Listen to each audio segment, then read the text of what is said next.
Vamos ao fato do dia, prossegue o que já tinha sido iniciado ontem, na verdade tornou-se mais, digamos, virulenta a troca de farpas. Farpas é um jeito diplomático de a gente falar, foram para a briga de rua mesmo. O STF reagiu à PEC que limita decisões monocráticas de integrantes da Corte. E na sessão dessa quinta-feira, os magistrados falaram em retrocesso democrático, provocaram uma contra-ofensiva do presidente do Senado, que disse que não há instituições intocáveis no país. Reportagem de Pedro Teixeira. O presidente do STF, Luiz Roberto Barroso, disse que crises institucionais vistas em países que viveram recentes retrocessos democráticos começaram por mudanças impostas às suas cortes supremas. Não se sacrificam instituições no altar das conveniências políticas. Barroso afirmou ainda que o tribunal não vê motivo para mudanças constitucionais que alterem suas regras de funcionamento. Não há institucionalidade que resista se cada setor que se sentir contrariado por decisões do tribunal quiser mudar a estrutura e funcionamento da Corte. A proposta aprovada pelos senadores proíbe ministros de darem decisões monocráticas, suspendendo a eficácia de leis e atos do presidente da República, do Senado e da Câmara.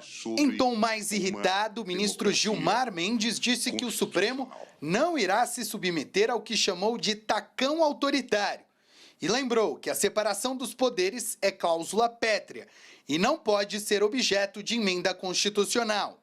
Que os autores dessa empreitada começaram travestidos de estadistas presuntivos e a encerraram melancolicamente como inequívocos pigmeus morais. Após a sessão do STF, o presidente do Senado, Rodrigo Pacheco, reagiu às falas dos ministros, defendendo a aprovação da medida como parte da atribuição constitucional do Senado, que é a de legislar.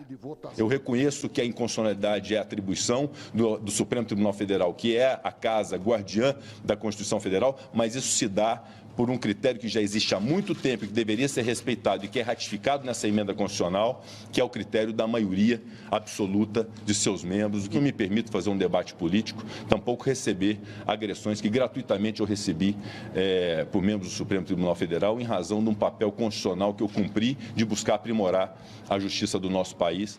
A PEC seguiu para a Câmara e só avançará se esse for o desejo do presidente Arthur Lira. Mas serviu para acirrar ainda mais a tensão entre o Legislativo e o STF. Pacheco tem defendido publicamente que ministros da Corte passem a ter tempo de mandato e idade mínima para ingresso no tribunal.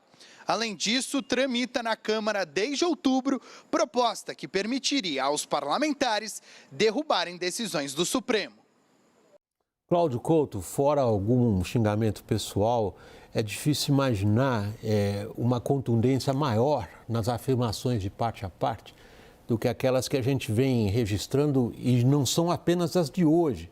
Agora, de hoje elas se concentraram em curto espaço de tempo e vieram com uma dureza, até para os padrões de Brasília, inesperada. Como é que vai evoluir?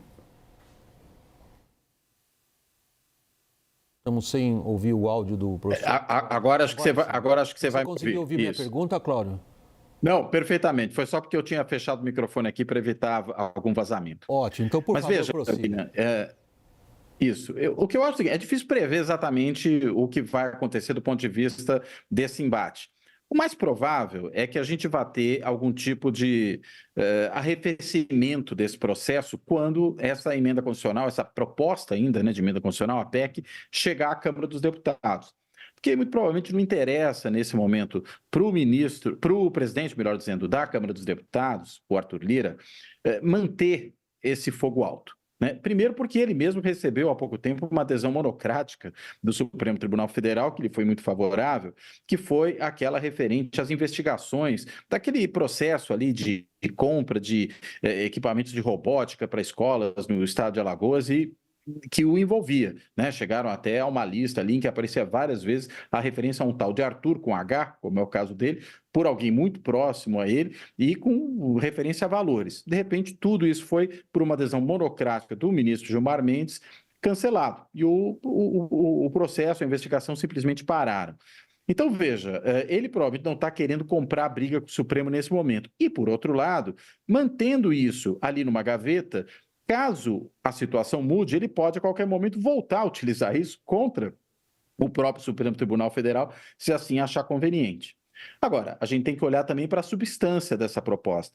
Me parece que ela pode, evidentemente, merecer correções, mas ela aponta para um problema que é real, né? Que é esse monocratismo de decisões importantes do Supremo Tribunal Federal, que faz, como já foi dito aí por alguns, que haja 11 ilhas no Supremo. Ou seja, você tem ali ministros que decidem de forma muito individual e muito diferenciada uns em relação aos outros, questões muito importantes, questões muito complicadas que afetam os demais poderes da República. Veja que a gente via aí o ministro Gilmar Mendes lamentando a interferência do Poder Legislativo sobre o Poder Judiciário, segundo ele, atacando uma cláusula pedra da Constituição, o que é muito discutível, mas nós mesmos vimos esse mesmo ministro Gilmar Mendes, há um tempo atrás, por exemplo, impedir nomeação de ministro, também por decisão monocrática. Então, existe um problema aí que precisa ser resolvido, que a ministra Rosa Weber, antes de sair do Supremo, ela atacou o problema, ela mudou o regimento para que justamente houvesse ali alguma restrição nas decisões monocráticas, a pedidos de vista, mas me parece que a situação ainda não está completamente equacionada.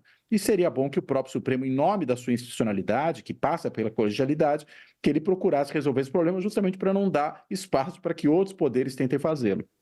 Daniel, Caio, o problema que precisa ser resolvido, ao qual o Cláudio Couto agora acabou de se referir, é da maior abrangência, que é definir o papel político do Supremo, no fundo, Cláudio, é isso que você está se referindo. Porque se há algo que embasa essa briga de rua hoje, eu não podia chamá-la de outro nome, é a noção de correntes políticas que o Supremo extrapolou. Isso tem uma disseminação muito grande em vários setores da sociedade. Pesquisas hoje, o Caio estava trazendo há pouco no Prime também, uma delas, a mais recente. Está consolidada essa noção, Daniel. E como é que fica esse debate agora? Mas aí, William, é importante que haja arrefecimento da crise e não acirramento.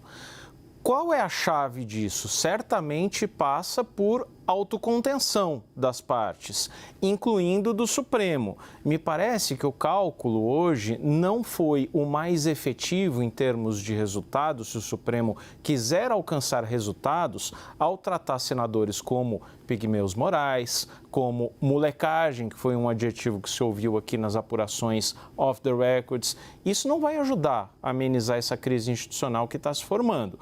Até porque o grande medo, o grande temor dos ministros do Supremo não é com a medida que foi aprovada ontem. O grande temor é que haja estabelecimento de mandatos fixos, instauração de algum eventual pedido de impeachment para ministros do Supremo, CPIs que investiguem questões do judiciário. Então, para que isso seja, para que a influência do Supremo seja no sentido de amenizar a crise, tudo que a gente não pode ver é esse tipo de guerra verbal. Isso não pode acontecer. Nem um tratamento da crise como se estivéssemos falando de bolsonaristas contra lulistas, bolsonaristas contra petistas. É verdade que nessa pesquisa que você acabou de mencionar, o Ian, da Genial Quest, que acabou de sair, 66% dos entrevistados aprovam que o STF não dê decisões monocráticas. E 36% têm uma imagem negativa do Supremo. Só 17% tem uma imagem positiva. O meu ponto é, 14% dos respondentes de imagem, 14% entre eleitores de Lula tem uma imagem negativa do Supremo. Esse número vai para 62% entre eleitores de Bolsonaro. Mas quando a gente olha o que aconteceu no Senado, não houve uma divisão entre bolsonaristas e petistas. Houve diversos integrantes ali do Centrão, do próprio PT como líder do governo no Senado, que votaram a favor da medida. Então, tudo que a gente não pode partir é para um resumo da situação, como se estivéssemos falando de Lula versus Bolsonaro. Não se trata disso. Então, Daniel, você está mencionando um processo, um fenômeno que vem crescendo ao longo do tempo, que é a ideia de que o equilíbrio entre os poderes foi rompido. E aí sempre tem aquele jogo de acusação. Quem é o responsável pelo rompimento do equilíbrio entre os poderes, que é o que se registra hoje? O plano de fundo está claro para todos nós. O executivo está no meio dessa briga como se não tivesse nada com ela, Caio. E fiz até uma menção irônica ao final aí das palavras iniciais do programa, dizendo, ele acha que não tem nada a ver com a briga e que se ficar quieto é melhor, está apanhando quieto. O que no fundo está colocado ali, queria ver a sua análise, Caio, é quem consegue garantir para si as principais ferramentas de poder. William, de certa maneira, hoje, de tudo que aconteceu hoje, primeiro que estourou a grande crise política institucional deste governo, né? Desta era pós-Bolsonaro, foi hoje, né? Que ela eclodiu, ontem e hoje. Essa manchete pesada, hein, cara? Mas é isso que está acontecendo, né? Okay. Todos contra todos, né? De certa maneira. Segundo, o Poder Executivo completamente acuado neste governo ao longo do ano.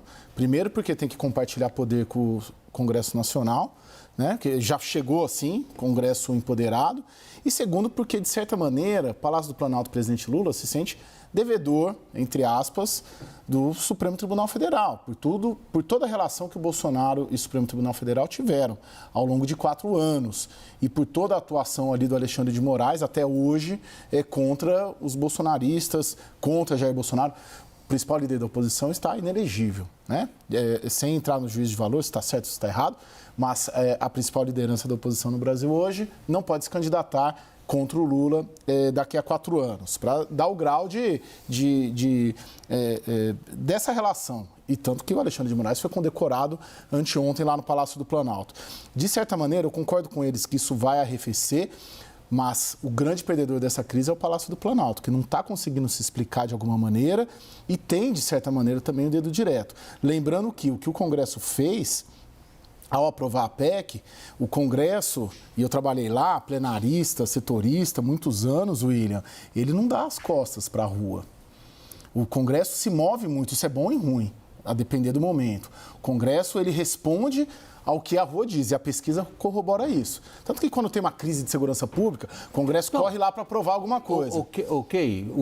A acusação que, por exemplo, que os ministros supremos fazem nas conversas que eles têm conosco, off the records, né? Tem um bastidor aí violento por trás do que já é violento em público, é o seguinte, isso daí não tem nada de doutrina. Isso daí é oportunismo político barato de parlamentares que estão muito mais preocupados em assegurar suas prerrogativas em termos de emendas, de acesso ao orçamento público, do que em defender a instituição. Na verdade, eles estão se esquecendo, é isso que os ministros do Supremo dizem para nós. Eles estão se esquecendo que eles só existem e só estão lá porque nós assumimos. Aí vem o Pacheco hoje em público e diz, não, quem sabe o que o povo quer somos nós que temos voto. É uma resposta contundente. Cláudio Couto e o Lula nisso. O Lula poderia talvez não estar tão enfiado nessa confusão, não fosse o voto do seu líder do governo no Senado, o senador Jacques Wagner. Né? Porque com esse voto que ele deu, diferente de toda a bancada petista, de toda a esquerda, na realidade, votando junto com a oposição, junto com bolsonaristas, não só eles, é bom que se reconheça, mas sendo ali um voto isolado, vindo do PT, ainda mais do líder do governo, ele acabou, na realidade, levando essa confusão para dentro do governo. Porque, enfim, a gente pode especular, mas será que ele fez isso sem o conhecimento do presidente da República? É pouco provável. É do líder do governo que a gente está falando. E a gente está falando também de um político, não só muito experiente, mas que tem grande proximidade com o presidente. Então, é altamente provável que o presidente tenha conversado com ele antes, que tenha sido, no mínimo, notificado, cientificado de que ele faria isso, que ele daria esse voto a favor desse projeto, e aí, claro, acabou internalizando a briga, porque se fosse mantida a posição anterior, muito provavelmente o governo falou, olha, a gente lamenta essa confusão, mas estamos fora disso. E até por isso, entendo eu, foi a presidente do Partido dos Trabalhadores, a deputada Gleisi Hoffmann, depois dizer que houve um erro do senador, que ele não poderia ter feito isso, que a posição é contrária, mas agora Inês é morta, né? Agora a crise foi para dentro do governo e, claro, nesse ambiente, para um governo que tem uma agenda aí muito pesada, que precisa aprovar no Congresso, que precisa fazer avançar, que também depende de decisões importantes do Supremo com relação, por exemplo, a questões relacionadas à arrecadação pública. O Supremo tem aí uma série de decisões a tomar. É muito ruim estar numa relação tumultuada com o Supremo. Então, aquilo que parecia funcionar muito bem até esse momento, que era a relação judiciário-executivo, ela é chamuscada por conta desse episódio. E uma relação que, enfim, corria ali meio morna até esse momento, que era entre o judiciário e o legislativo, essa azedou de vez, pelo menos para uma das casas do legislativo, aí no caso, o Senado Federal. É impressionante, né? O Jacques Wagner errar, né? Cabeça branca, o mais experiente, o único em Brasília que fala de igual para o Lula. Ok, vamos fazer só um exercício intelectual que errou mesmo, porque por parte do Supremo há uma ideia de que isso é uma jogada política ou só burrice. A pergunta que eu ouvi de um ministro do Supremo, isso aí foi burrice ou isso é uma grande jogada política? Porque, olha, os ministros supremos sabem, melhor até do que o próprio Lula, quanto que as pautas econômicas dependem. Nós estávamos aqui ontem relatando o que aconteceria hoje, e aconteceu, Caio, que o governo tem uma conta de 90 bilhões de dólares, perdoem, estou falando quase como de reais, 90 bilhões de reais pendurados em pagamento de precatório. Então depende do que o Supremo vai fazer com isso. Sim. O Supremo ia começar a votar isso hoje à noite. O que fez? Retaliação mesmo. Sim. Decidiu não votar. Sim. Então, do ponto de vista dos ministros do Supremo, eles sabem melhor que o Lula quanto que, o Cláudio Couto se referiu isso agora, nesse instante, quanto que essa relação judiciário-executivo é essencial para o prosseguimento de pautas econômicas que são essenciais para a sobrevivência político-eleitoral desse governo. Foi um erro, Daniel? Então, agora eu volto a esse ponto de que como você consegue diminuir um pouco a temperatura dessa crise que surgiu. Me parece que só piora o mal-estar diante do que não parece ser um erro, William, uma postura do Supremo, como se viu hoje aqui, não dita publicamente, de cobrar uma atitude do Palácio do Planalto destituindo da liderança do governo no Senado quem votou a favor da PEC, que foi Jacques Wagner. Esse é o tipo de medida que não vai ajudar no desdobramento da crise. É bem verdade que o governo depende do Supremo nos próximos meses para resolver conta dos precatórios, situação da Eletrobras, lei das estatais. Bem lembrado. FGTS, porque pode complicar a política habitacional e Minha Casa Minha Vida, uma série de políticas públicas. Agora, peitar abertamente o presidente do Senado, os demais senadores e o Palácio do Planalto não parece ser a estratégia mais inteligente. Qual é a estratégia? Existe alguma, Caio? Ou nós estamos diante de uma, digamos, de um cada um por si que mostra uma desagregação do ponto de vista da capacidade de alguém que deveria ser o presidente da República de manter um mínimo disso que o Daniel está, desde o começo do programa, acho que o Daniel está preocupado em pacificar as coisas em Brasília. A gente adora ver o circo pegar fogo de vez em quando, né, Daniel? O Daniel está numa postura de, não, peraí, não quero ver o circo pegar fogo, não. Quem é o maestro disso? Não, então, essa é a grande questão, né? A gente tem o Lula quase 80 anos, terceiro mandato, experiente. O Jacques Wagner é o petista em Brasília hoje mais experiente e o que mais fala de igual, né? A gente discute bastante isso aqui, né? O Lula não tem um Estado maior, não tem o Gushkin, não tem o Zé Dirceu, não tem um Palocci da vida para falar presidente. 20 anos atrás. Sim, né? Ele não tem isso hoje, é uma segunda, terceira geração de petistas, que ninguém chega e fala, tá errado, vamos por aqui, vamos por ali. Hoje o governo Lula tem vários flancos de conflito e de tensão. Para pegar externamente, você tem a Argentina, um problema, aparentemente começa a ter uma sinalização. Mas você animou a oposição aqui. No Congresso Nacional, acontecendo isso e vários movimentos. Agora ele aprovou a desoneração da Folha, ele vetou, vai ter uma reação do Congresso. Tem as bancadas lá se articulando para derrubar outros vetos presidenciais. Daí cria um conflito com o Supremo Tribunal Federal dentro de um contexto em que nessa semana a pesquisa do Andrei, da Atlas, Intel, mostra que pela primeira vez no ano a taxa de desaprovação do governo é maior que a taxa de aprovação. Então tem muito problema assim para ser enfrentado e falta um maestro.